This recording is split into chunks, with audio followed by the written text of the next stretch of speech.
Alhamdulillah Rabbil Alamin wa bina'matihi tatimmu as-salihat. Asyhadu an la ilaha illallah wahdahu la syarika lah wa asyhadu anna Muhammadan 'abduhu wa rasuluhul karim. Allahumma salli wa sallim ala nabiyyina wa sayyidina al-Mustafa Muhammadin wa ala alihi wa ashabihi ajma'in. Amma ba'd. Rabbi shrah li sadri wa yassir li amri wahlul 'uqdatam min lisani yafqahu qawli. Segala puji bagi Allah, kemudian salawat dan salam kepada Rasulullah, pada keluarga dan seluruh sahabat-sahabatnya. Bapak Ibu jamaah salat maghrib dan isya yang Allah muliakan insyaallah. Di pertemuan yang lalu kita mulai membahas tentang adabul ghadab, yaitu adab ketika sedang marah. Adab ketika sedang marah. Dan kita sudah bahas di antara adab yang dituntun dalam agama ketika marah, janganlah marah kecuali karena Allah Subhanahu wa ta'ala. Artinya marahnya muncul karena syariat,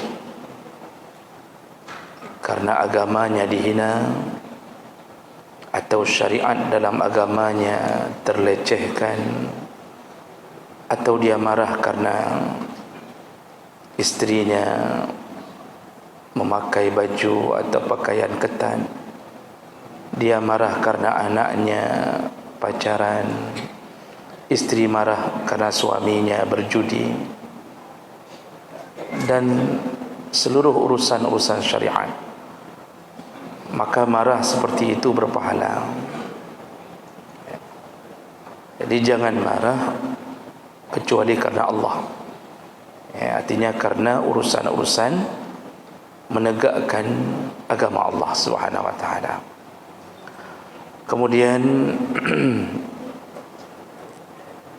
yang sudah kita bahas yaitu bersikaplah tahallum, berlemah lembutlah. Jadi membiasakan diri supaya tidak sering marah, membiasakan diri berlemah lembut. Jadi bukan bermakna orang yang lembut itu tidak ada marahnya, tapi dia marah di saat hanya diperlukan saja. Baik, kita sambung berikutnya. Adab ketika marah berikutnya adalah qadhamul ghaidh wa mudafa'atul ghadabi idza waqa'a. Berusahalah untuk menahan marah dan melawannya. Jadi berusaha untuk menahan marah dan melawan api kemarahan itu ketika dia akan muncul. Allah Subhanahu wa ta'ala telah menyebutkan golongan orang-orang yang muhsinin, dicintai Allah Subhanahu wa ta'ala. Salah satunya adalah wal kadhiminal ghaidha wal 'afina 'anil nas, itu orang-orang yang mampu menahan marah sekaligus mudah memaafkan kesalahan manusia terhadapnya. Wallahu yuhibbul muhsinin. Allah mencintai, menyukai orang-orang yang berbuat baik seperti itu. Jadi ini salah satu golongan yang dicintai Allah. Kalau Allah sudah cinta, maka tidak ada yang bisa mengalahkan cinta Allah Subhanahu wa ta'ala. Kalau kita dicintai oleh manusia, maka manusia tidak bisa memberi apapun untuk kita kecuali hanya pujian, sanjungan, hadiah. Tapi kalau Allah mencintai, maka dia akan memberi yang tidak kita fikirkan sebelumnya, yaitu keindahan hidup dalam surga Allah Subhanahu wa ta'ala. Dan kepada siapa Allah berikan itu?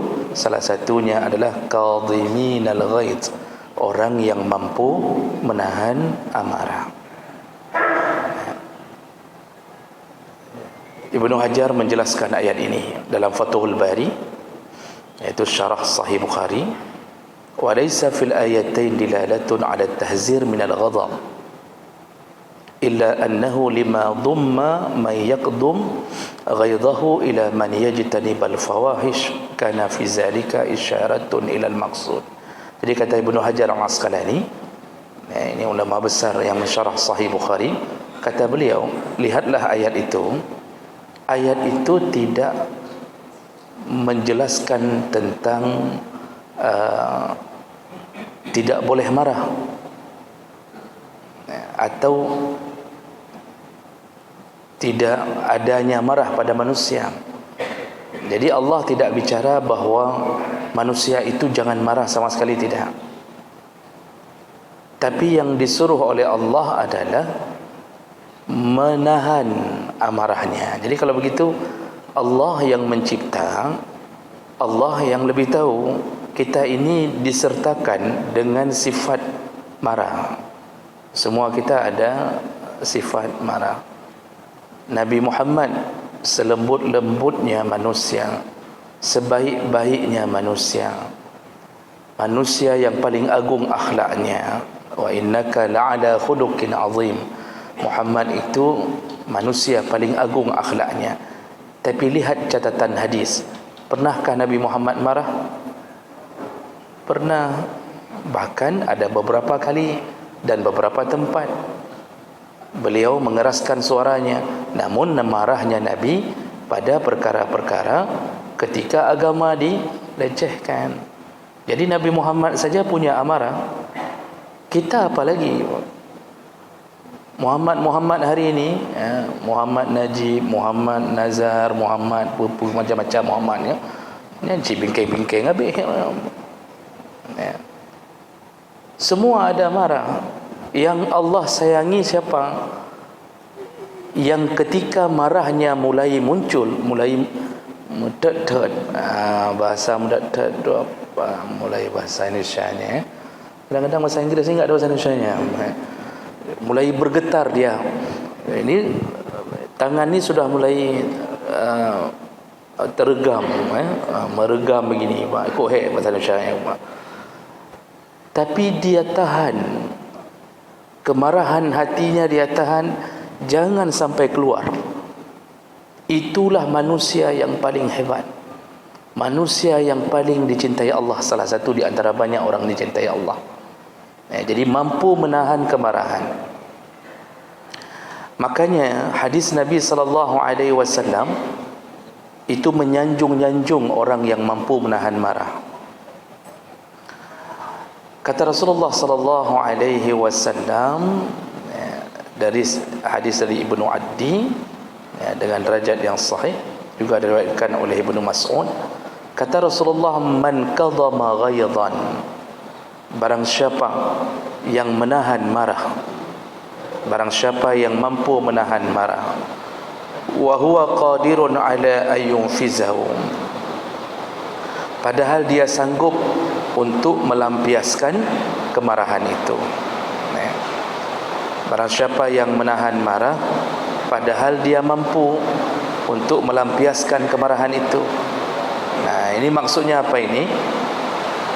Orang yang paling susah menahan marah adalah orang yang mampu meluapkannya. Siapa yang mampu meluapkan marah? Mereka yang berkuasa. Jadi punya kekuatan, punya jabatan, kedudukan lebih tinggi, yang dia mudah dia lampiaskan kemarahan, tapi ditahan kemarahannya. Ini contoh sederhana, apa? Seorang jenderal lah kita bilang, seorang jenderal mobilnya terserempet di jalan, terserempet dengan orang sipil biasa, terserempet dengan tukang becak, lalu berhenti. Tentu kita sudah bisa membaca apa yang terjadi. Seharusnya jenderal ni buka pintu mobil, lalu dia akan memarahi si tukang becak, tampar 2 kali, tendang. Itu contoh yang normal mungkin akan terjadi. Tukang becak itu bisa buat apa? Begitu yang keluar adalah orang yang punya kekuatan, bisa buat apa? Tak bisa buat apa-apa ya. Tapi yang terjadi luar biasa, tidak disangka-sangka. Ternyata dia keluar dari mobil, lalu dia bicara baik-baik dengan tukang becak ini, lalu dia memaafkannya karena mengira ini mungkin kecelakaan yang tidak disengaja. Ini apalagi orang miskin cari rezeki, orang yang punya kedudukan, yang sekali pukul orang tidak berani melawan, tapi dia tahan kemarahan. Jadi cenderung orang yang mampu menahan marah itu adalah orang yang punya kekuasaan. Karena rata-rata orang yang lebih kuat itu mudah melampiaskan kemarahan. Kita ini dengan isteri, kalau marah Pak, kan mudah kita lampiaskan. Tinggal tumbuk, tipak, selesai urusan kan. Perempuan mana sanggup lawan? Oh hebat kali mepep-pepnya, sekali tumbuk hilang pep-pep itu. Contoh, kita laki kalau pukul isteri mudah, tendang isteri mudah. Tapi yang terjadi ketika kita mampu melampiaskan dengan mudah, tapi kita tahan-tahan, kita keluar dari rumah, kita duduk di luar, kita tenangkan hati, tidak kita lawan isteri kita. Lalu dibisikkan oleh malaikat, ingat, sudah 5 anakmu, dialah yang melahirkan anakmu. Ingat, waktu dia berdarah-darah selama masa nifas, dialah yang membawa anakmu 9 bulan entah ke mana-mana. Dialah, macam dibisikkan malaikat. Hati kita kembali tenang begitu Pak. Padahal tadi kalau kita lampiaskan habis bang. Kalau kita lampiaskan itu jeruak dia, itu jeruak Pak. Jeruk itu apa lagi bahasa Indonesianya itu? Babak belur Pak. Jeruak itu babak belur. Bayangkan itu kalau kita lampiaskan sedang marah sama isteri Pak, giginya bisa patah 2 itu. Mukanya bisa bengkak-bengkak. Tapi karena kita tahan, jangan kita pukul, kita keluar, kita duduk, kita menuju ke masjid, lalu kita hancurkan keran di masjid. Sama saja kalau begitu. Nyoh anak gudoi sih, masa lebih dari rumah pancur ada masjid. Kita salat dalam masjid 2 rakaat, kita tenangkan hati, kita berfikir dengan tenang. Wajar dia marah, uang belanja enggak cukup selama ini. Selama ini kita enggak pernah beli jilbab baru untuk dia. Selama ini Masya Allah kita mampu meluapkannya, tapi kita menahan-nahannya. Tapi kalau orang yang rendah menahan marah, itu biasa. Kalau cerita tukang becak sama jenderal tadi, mau marah enggak bisa diluapkan juga, berani luap, becak-becak mengguling gitu Pak. Kalau berani diluapkan Pak. Makanya orang yang tidak punya kekuatan menahan marah itu biasa. Paling nanti gertak di belakang cuma. Begitu sudah lewat dia akan mengatakan, sebenarnya tadi mampu saya lawan, cuma karena sayang aja. Padahal memang enggak mampu dia lawan Pak. Jadi kan begitu. Tapi yang dimaksud di sini kita kuat, kita mampu, tapi kita tahan. Dan ini susah sekali terjadi Pak. Susah sekali terjadi. Di saat kita diberi kekuatan tapi kita tahan. Apa kata Rasulullah? Barang siapa yang menahan marah di saat dia mampu untuk meluapkannya, dia mampu untuk meluapkannya, tidak ada halangan, pasti enggak berani lawan. Anak kita kalau kita marah Pak, itu kita pukul bagaimanapun enggak berani lawan. Tapi kita tahan tangan, kita tahan kaki agar tidak menendangnya. Di saat itulah Nabi SAW menjanjikan, ada janji Nabi kepada orang yang mampu menahan marah. Apa dia? Da'ahu Allahu ala ru'usil khalaiq. Nanti di hari kiamat Allah akan membangga-banggakannya di atas semua makhluk yang lain. Jadi Allah akan panggil ke atas panggung. Kita bayangkan Allah akan panggil ke atas panggung. Karena nanti di hari kiamat itu ada hadis-hadis sahih yang menyebutkan orang-orang yang mulia itu itu dinaikkan ke atas mimbar, ke atas panggung untuk dipamerkan. Dan panggung itu, mimbar itu terbuat dari cahaya. Hadis sahih menyebutkan ada masa dipamerkan oleh Allah, inilah hamba-Ku. Jadi macam-macam nanti cara Allah memamerkan. Ada yang muazzin dipamerkan Allah dengan dipanjangkan lehernya. Jadi di hari kiamat muazzin itu panjang leher, bukan seperti jerapah, ukurannya lebih daripada makhluk yang lain. Lalu Allah mengatakan, inilah makhluk, inilah hamba-Ku yang dulu memanggil-manggil orang.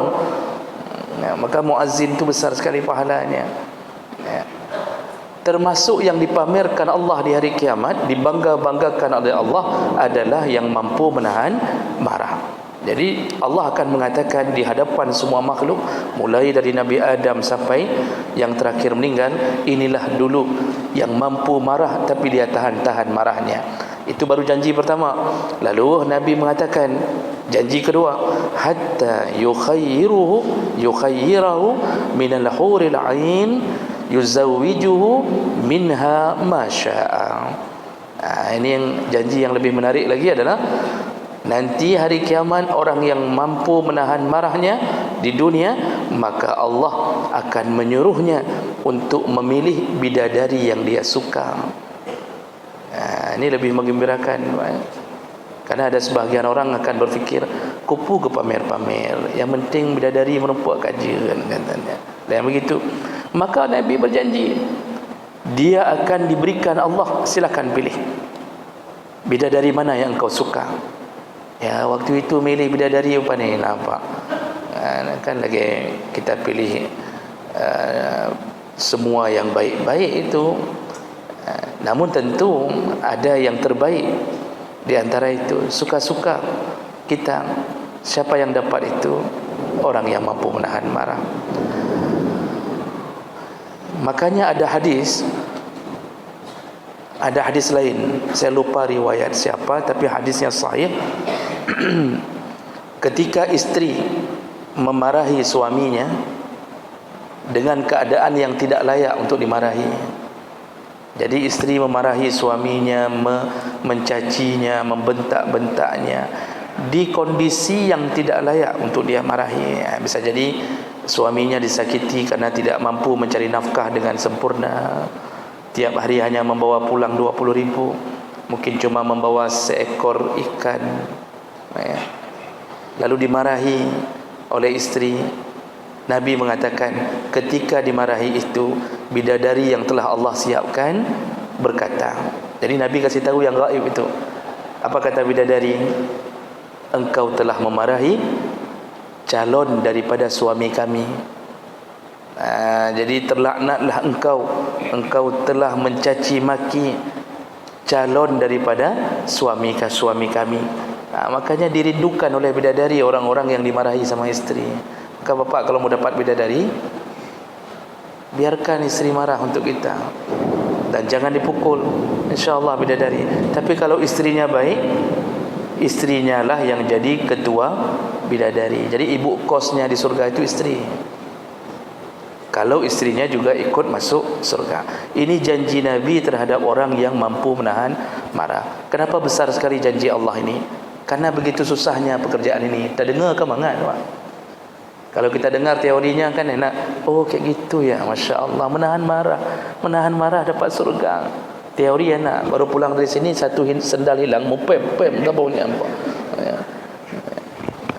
Baru pulang pengajian, tiba-tiba keluar dari masjid, motornya saja, itu Honda, motornya saja kadang-kadang terserempet sama motor samping, ditendangnya motor samping. Ikut pengajian udah 20 tahun. Teori enak kan, tapi pekerjaannya Masya Allah. Maka di saat itu kita perlu memaksa, mengulang-ulang ilmu ini. Semua ada marah. Baik ni fikir orang-orang alim saleh itu enggak ada marah, semua ada marah. Cuma berjuang mempertahankan itu hanya dimiliki oleh orang-orang yang beriman dan berilmu. Jadi oleh kerana itu Bapak Ibu yang Allah muliakan, mudah-mudahan kita mampu melakukan perkara ini, kerana begitu besar janji Allah terhadap orang-orang yang mampu menahan marahnya. Maka jangan begitu isteri berasap, jangan kita sambut dengan api. Biarkan saja dia, biarkan. Sering dalam rumah tangga, baru isteri mempep-pep sedikit, kita sudah hancur segala-gala. Biarkan. Oh, dia mau hancurkan HP, biarkan. Kita kasih HP yang Nokia yang dulu, yang 100-150 ribu, yang pancu jual napu. Yang iPhone jangan. Yang iPhone 23 juta itu jangan kasih. Makanya banyak-banyak beli daya agar dapat piring. Tu piring tu khusus untuk marah-marah. Jadi begitu banting piring daya, anak buku. Jadi Bapak Ibu yang Allah muliakan, itu akhlak yang pertama di malam ini. Yang kedua dan yang terakhir, ketika marah itu mulai muncul, pertama disuruh tahan. Oh, tidak sanggup tahan, maka pekerjaan pertama adalah disuruh ucapkan ta'awuz, yaitu a'udzubillah. Rasulullah sallallahu alaihi wasallam menyebutkan, iza ghadiba ar-rajul faqal a'udzubillah sakana ghadabahu.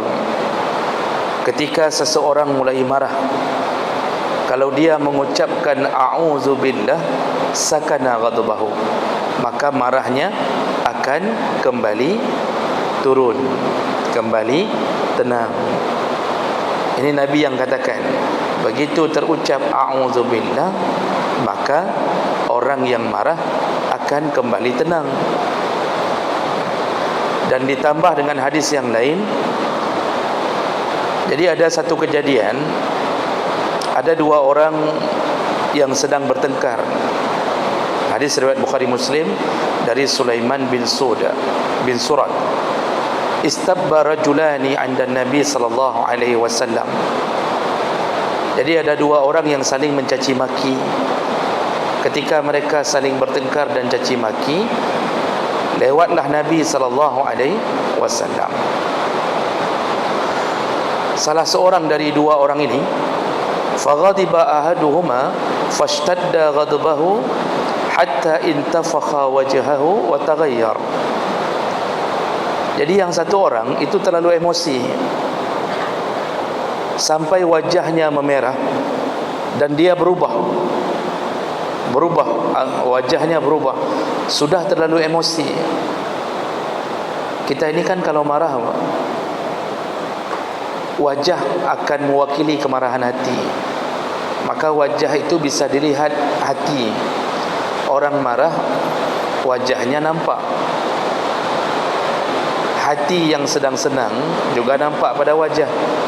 Makanya kenapa perempuan ketika dilamar, itu salah satu yang dibolehkan untuk dilihat adalah wajah.